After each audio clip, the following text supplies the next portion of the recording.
Hi everybody. So in this video, or I'll start by saying thanks for watching my video. This is Fog and Fern, and my name is Nancy. And so just want to say thank you for subscribing to my page and just checking out these videos.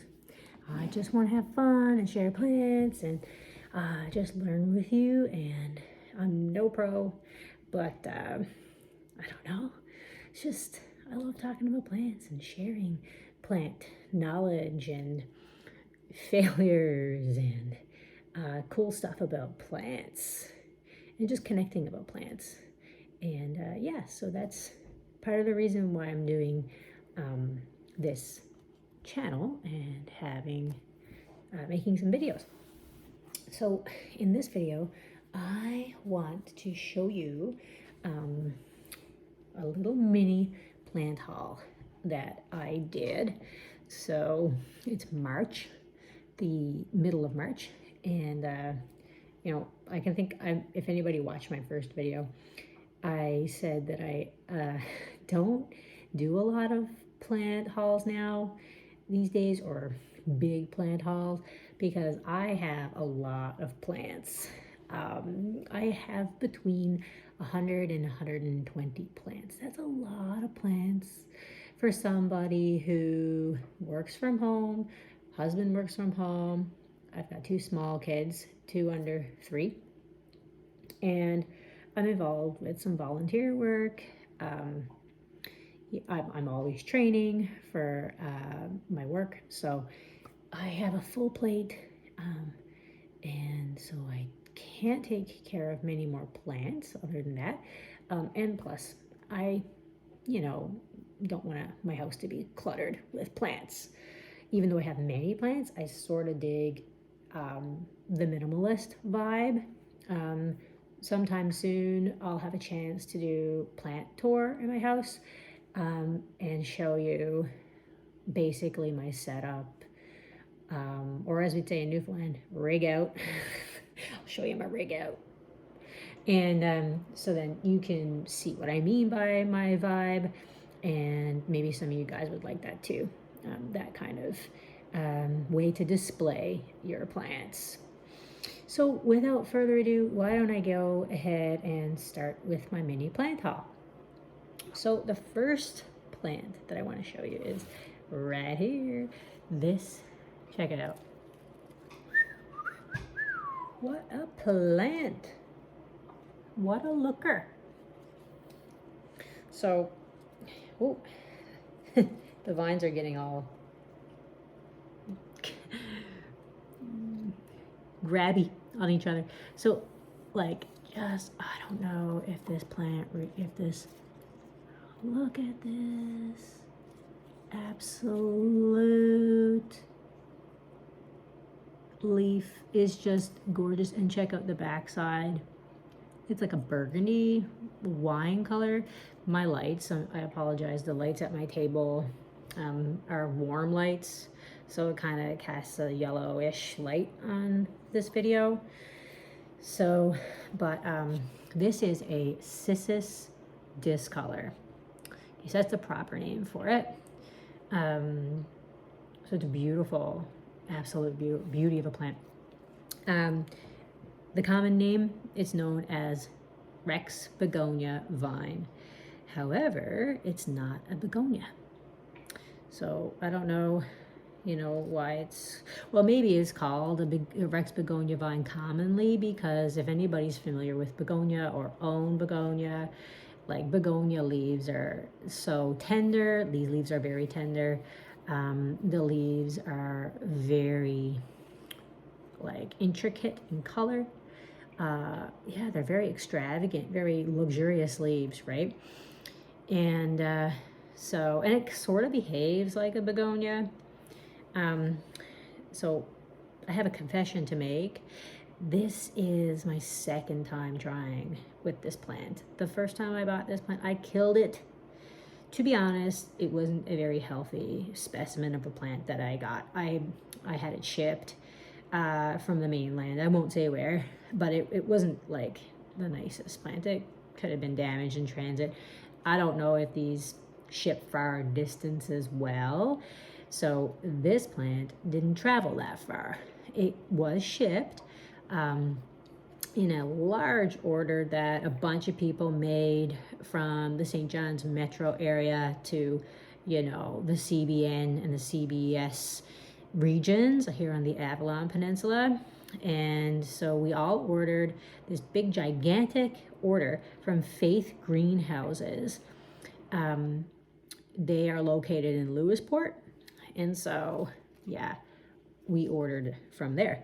So, you know, I have learned a lot from my last time caring for this plant. I know it needs gentle light. It doesn't like direct light. Look at the leaves, right? Too tender for direct light. It will burn. So they're tender, like they're fleshy. You know what I mean by tender? Like a herb, right? Almost tender to that nature. And so they will burn up in direct sunlight. So I had this plant in my children's playroom that gets east facing and north facing light. So it's pretty weakened light. It was about like 8 to 10 feet away from the window, the eastern window. And it was up on top of a bookshelf. So like it didn't get a lot of light. That could have been part of the reason, but that was my idea at the time. But the problem really the biggest problem I think was the lack of humidity. So I was unaware, or I guess I just didn't realize that this plant needs a lot of humidity to thrive.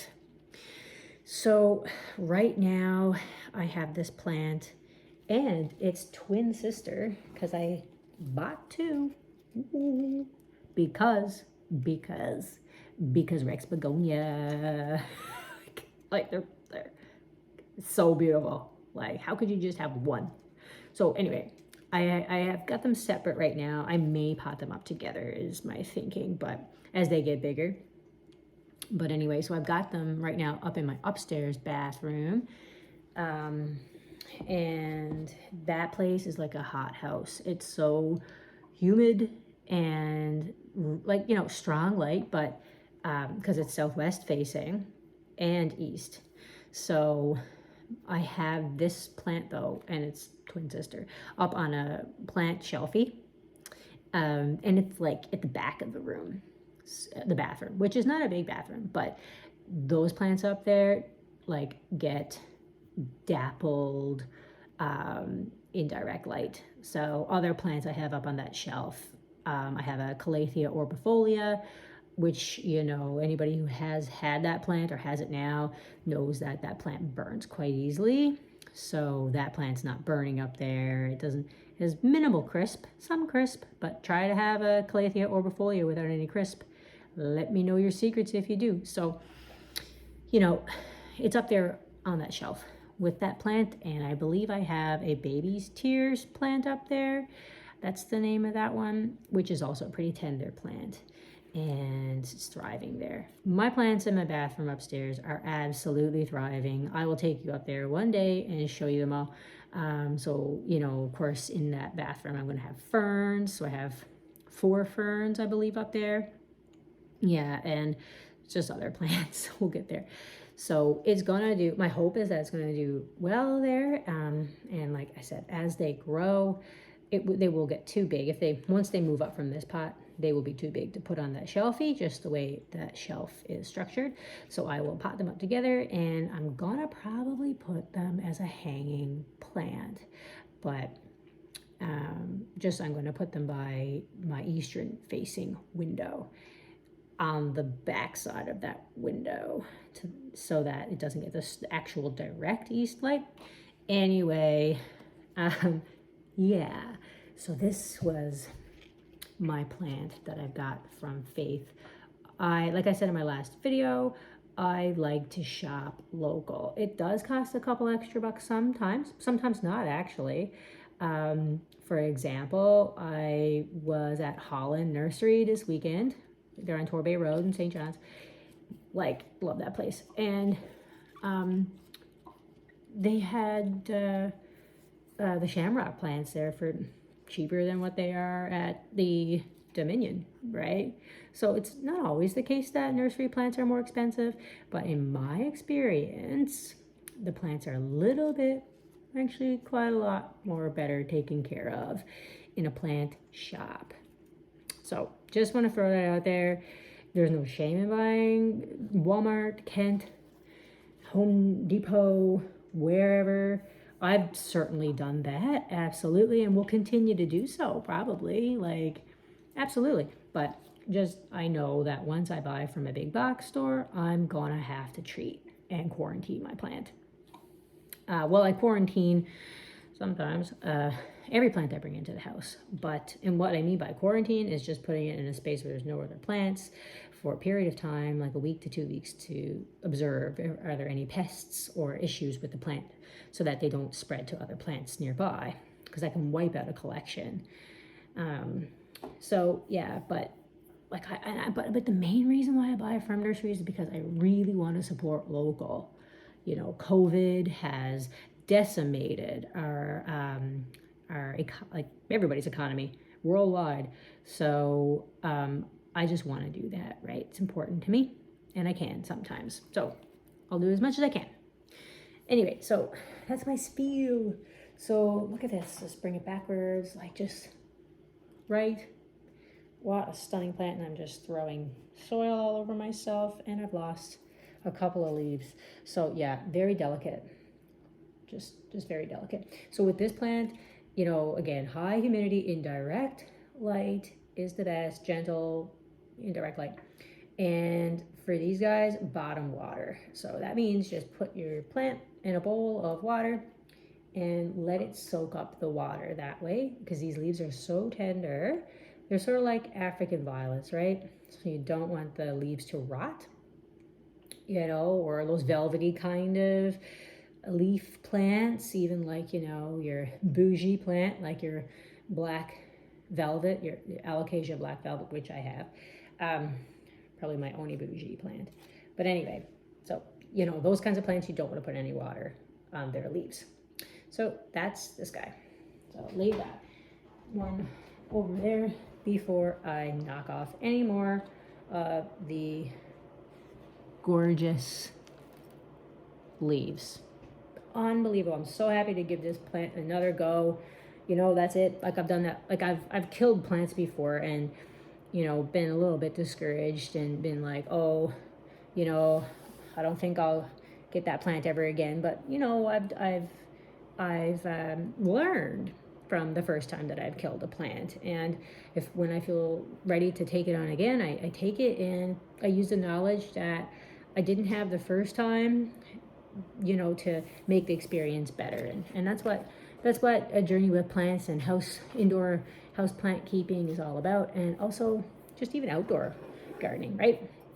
Which I hope to get into this spring and summer, because I've got some sweet ideas planned for my outdoors. So just a little bit on that. Like, we live in a rural area on the Avalon Peninsula, on the east coast of Newfoundland, Labrador, Canada, the island of Newfoundland, and we live on a 1.8 acreage. It's really awesome. The ocean is at the front, and there's like the woods at the back, and eagles are flying around, fishing all summer, and it's ravens and owls and fox. Like, it's just incredible. It's like straight up Disney up around here. Anyway, and so like, it's a very acidic kind of area, right? The ground is very acidic, and you know, our property's on a slope, so it's kind of challenging. It's been challenging to try to get the land shaped and planned out the way we want it. And the property's super old, so it has like some rock walls and stuff to work with, and it's just like stunning. This property is almost like 150 years old, so it's like super cool. Lots of history. There's a root cellar we have. It's functioning, so it's really cool. Anyway, we'll get more into it. Our property is very bare bones in terms of gardening, so I planted some bulbs last spring. and hope that they'll come up again this summer. But I've got some more bulbs bought for this upcoming spring season. I want to do mostly a perennial garden, and so yeah, I don't want to say anymore because I'll share that later. This is not alcohol. This is a ginger beer, no alcohol. Fun fact, I don't drink, actually. I don't drink any alcohol, so anymore. I can get into that some other time, maybe, if someone wants to hear about that stuff. Anyway, so more from a haul. That was it that I got from Faith this time, but I've got a lot of plants from Faith greenhouses, and they're great. So I can't, absolutely highly recommend these plants. This is an asparagus. These are asparagus ferns. Pretty sure this, I think this is becoming my favorite fern. Yeah, and you know what's funny is I actually don't own one, but I'm going to own one. So what I'm doing with these, I make Kokodama, which is an ancient form of Japanese plant keeping. So I have a Kokodama right here. See, this is also a fern. This is a silver lace fern. And this is what is called the Kokodama, the moss ball. So yeah, I do a soil mix and wrap in sheet moss and wrap with twine or jute. And I fashion the plant into the moss ball before I wrap, of course. So these are really cute. I have one with a little succulent in it, but I really am, I'm gonna do more art projects with Kokodama. So this is like a fair size one, right? It's not huge, but right? So, but I've got some other little artsy projects coming up with making Kokodama and more like kind of sculptural pieces. So I will share in my video those art projects. Just love creating art with plants. It's such a nice activity to do and just so stress relieving. So yeah, that's the Kokodama. So these guys are going to be made into Kokodama. They are the most requested Kokodamas that I've made to date. Everybody wants one that I've talked to that are interested in these. So it's really good. Kokodama is awesome to have when you have a ton of plants. And there's a bit of repetition, right? So they're all in pots, they're all on stands, they're all hanging, right? So this is really nice to offer variety, a visual interest to your plant collection. And you can hang them. You can do that with fishing twine, so you don't really see, or fishing line, so you don't see the plant hanging. And some people kind of hang them to the side and kind of have them hanging down like that, or they'll do them in a group. So really cool. I really like it. Maintenance for these are super easy. So you just, when they're lightweight, they're ready to be watered, or you notice your plant is wilting. This guy soon will need to be watered. And so you just put it in a bowl of water like you're bottom watering a plant. For this kind of size, I would recommend 10 minutes. For a smaller one, I would recommend 5 minutes. If you have the time, you can also take a toothpick and poke holes. Sorry, so my phone decided to turn my video off. I won't get into it. I'm just going to let that go and continue.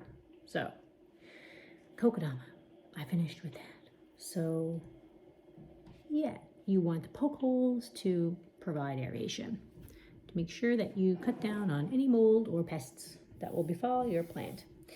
And then, so I'm going to make Kokodama with these. And yeah, so that's why I got these. I got these 2 plants at Hawaiian nursery, and so it's a place that I frequent a lot. The crowd are really great there too. And yeah, so I should have got more. So that's those 2.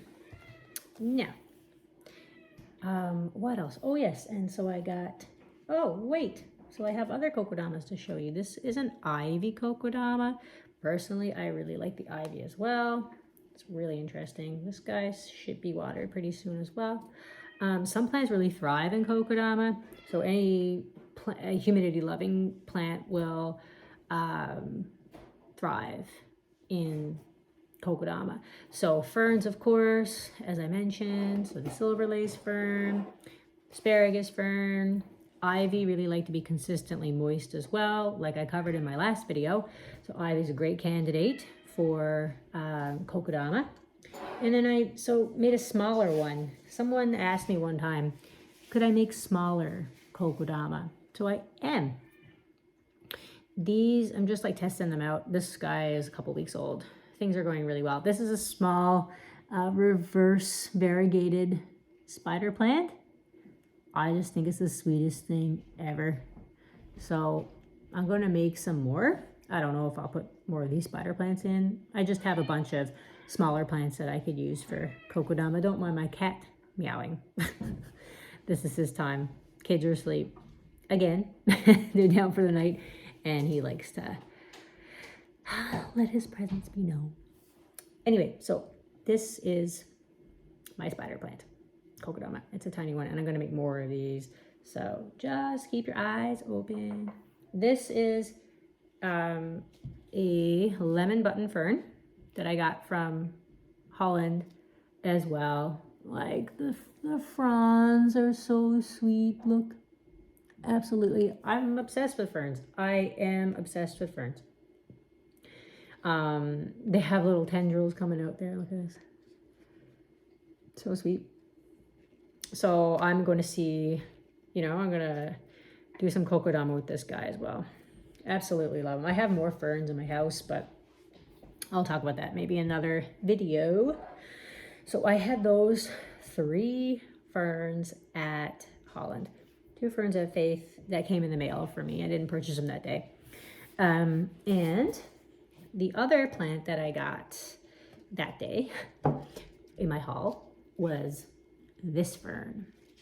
So it is a heart-shaped fern. Oh, God, I can't remember the actual name. It's more than that, but like heartleaf fern, I think that's it. Heartleaf fern, heart-leafed fern. So I'm gonna take this tag out. Apparently, this guy's a challenge. This is my first fern of this kind. I got it at Gay's Seed. So I picked up some other stuff too, but this was the only plant that I got there that day. I haven't really seen it around much. Yeah, these require, a lot of humidity as well. So it's resting and living up in that bathroom that I keep talking about. So anyway, it's such a cute fern. Like, I'm a sucker for ferns. A sucker. This is not going in kokodama. This is my plant. I don't even know. Like, it might be a good candidate for a kokodama, but it's just, I believe it's such a particular plant. And my mind might change on that. You know what I mean? That might just be what people say. I don't know. I've just read and heard that it's a tough fern to grow. So I'll be the judge of that, and I will let you know. I will give you an update on this fern in a little while. And so, yeah, that was my haul. So went to 3 places. Well, I went to 2 places, and I got ferns from a 3rd place. Not ferns. Cissus discolor, or Rex Begonia Vine from another one. So yeah, that's it. I could also show you, I've got some other stuff here if you want to see, since this second video is just at 5 minutes. I also have made other artwork from plants. This is a mounted staghorn fern. I love it. I've got 2 this size, and I've got a larger one that I have mounted. It's up there on my wall. I'll cover that sometime. So anyway, this is one of them, and I just adore it. These grow really well mounted. This is Sphagnum Moss. This is an epiphytic, I think I said it right, plant. So what that means is it grows on the trunks of trees in nature. So, you know, it has a symbiotic relationship with the tree. So it means that both partners benefit from that relationship. So it's kind of like a parasite, on a tree. But anyway, they've grown really well. The only challenge is that you have to keep them moist, just like a fern. So it's no different in, you know, if you had this plant just not mounted, you'd still have to do the same thing. I did a little post on my Facebook page. So if you notice, there are this is the shield frond right here. So this is a piece of the plant that serves to protect the plant. Like in nature, it protects the plant on a tree, right? So, and it keeps like the plant from getting, so it protects the roots, and it helps the plant like get the nutrients and water transported into the plant so it continues to grow. So the shield turns brown in a mature plant. It's green on this one, so it's not a mature plant, but the one I have, the bigger one, is brown. The shield is brown. So if you ever see that on a stag, don't freak out. It's absolutely normal. That's part of the life cycle of a staghorn fern. So yeah, I absolutely love doing this. It's a lot of fun. I don't know, I don't know if I'd sell this one, but I'll just say it, I'm going to be mounting ferns at some point. I should also say to sell, but I should also say that I'm doing that locally. I'm not shipping, so not right now. But here is my other mounted smaller one.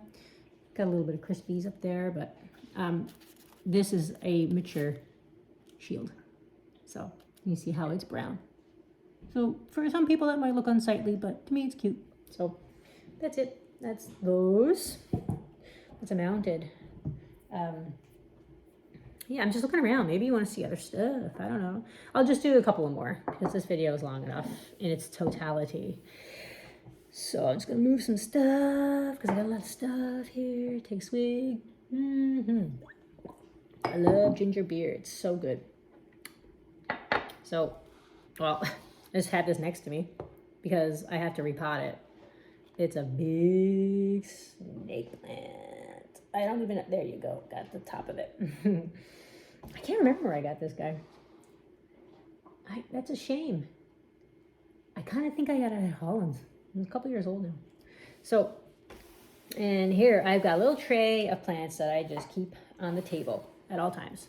So I just didn't produce this out of thin air. Okay, so this is a spider plant. Confession, I love confessions.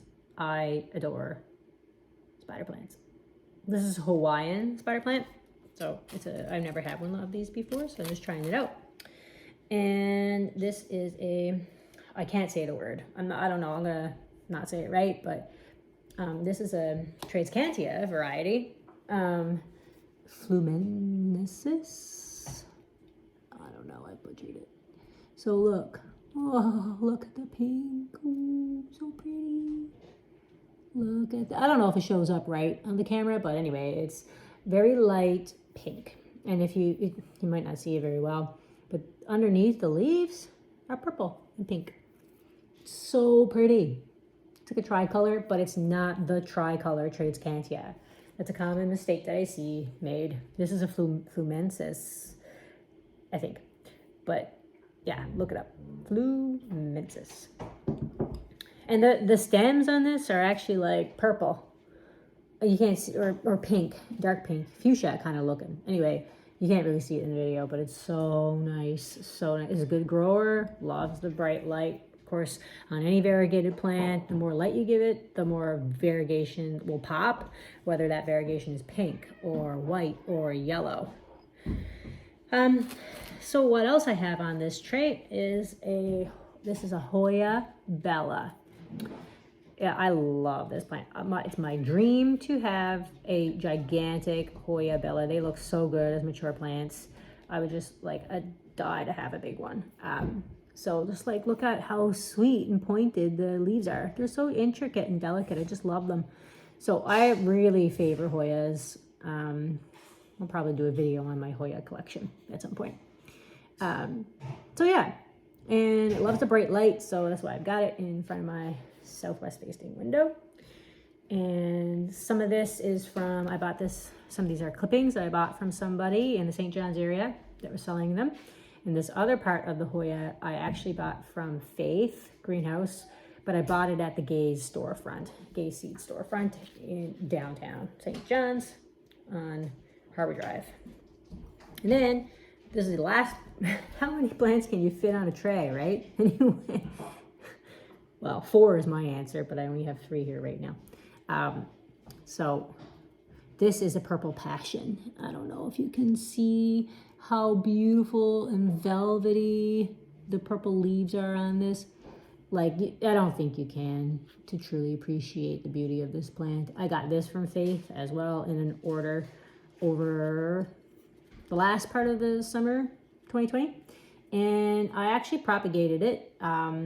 They really like high humidity. I've got it in a hot window, so I have to keep watering it a lot, but it's actually faring pretty well. The propagation or the slip took really well to the soil, and I just make sure, like you do with any water propagation that you put into soil, you keep that plant moist for a good month or more to help get that slip acclimated to being in soil, because that's a big shock to a propagation or a slip, as I like to refer to.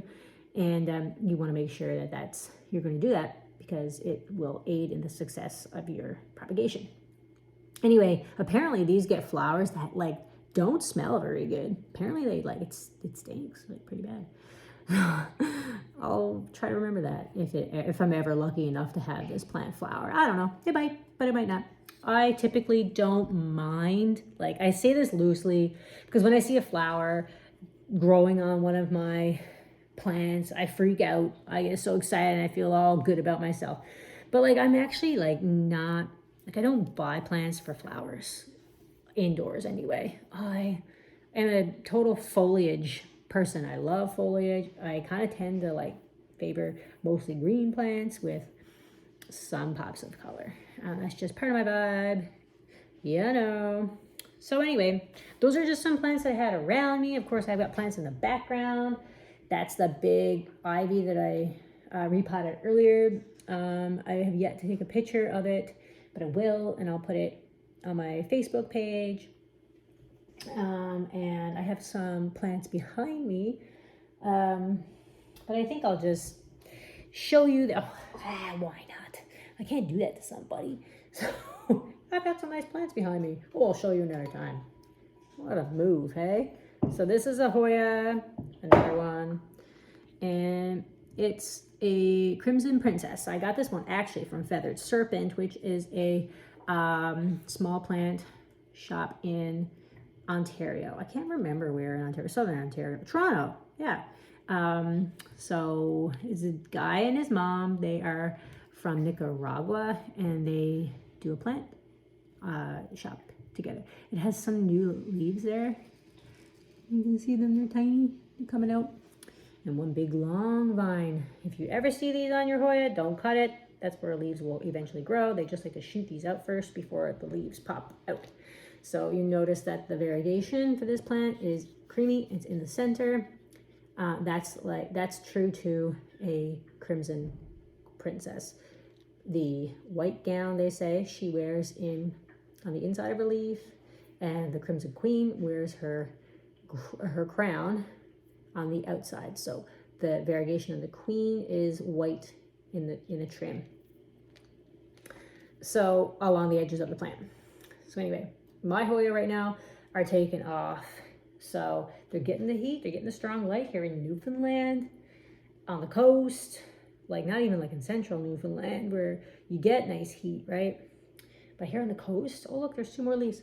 To get enough light in March to produce, like to make your Hoyas grow is wild. So I think we're in for one heck of a growing season. I could be wrong, but I think we're gonna have a hot one. I won't comment on that. It's kind of freaky, but I won't say anymore. So, isn't it pretty? It's so pretty. And like the vine is pink, right? Part of the Crimson Princess. So pretty. I'll put you back in your pot. So yeah, I got that one from Feathered Serpent, and I really love Feathered Serpent. It's a really nice store. It's a small business. I like to promote and support small businesses. And these are just some orchids that I have here, not from a small business. And then the other one that I have behind me is a Swedish ivy. I love this plant. It's like an old-fashioned plant, I think. I bet a lot of people's grandmothers had this plant. I don't know. Maybe my nan did, but one of my nans. But yeah, like, it's so cute. I got this from a friend in town.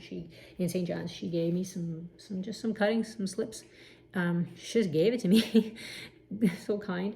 And so, yeah, if you're watching, this plant has grown so well. Anyway, I just love it. I have to propagate it soon though, because it's getting kind of funky right there. You see that, you know, and I want to have this plant grow really full. I think this is going to be an intense grower. I think it's going to just take off and be a just beautiful plant. I just love how the leaves are kind of succulent like. It's not a succulent, but I say that because the leaves are sort of thick feeling. They're just awesome. It's just such a beautiful plant visually to look at. So I don't care how common it is or how rare it is. Like, to me, a plant like this is la gorge. So I love it. I love it. I love it. Super. One of my favorite plants that I have right now. And so, but that's all the plants that are in my vicinity right now that I'm gonna just go over. This video was just meant to cover my recent plant haul, and I did a little more. I talked about Kokodama, what that is, some Kokodama projects that I have coming up.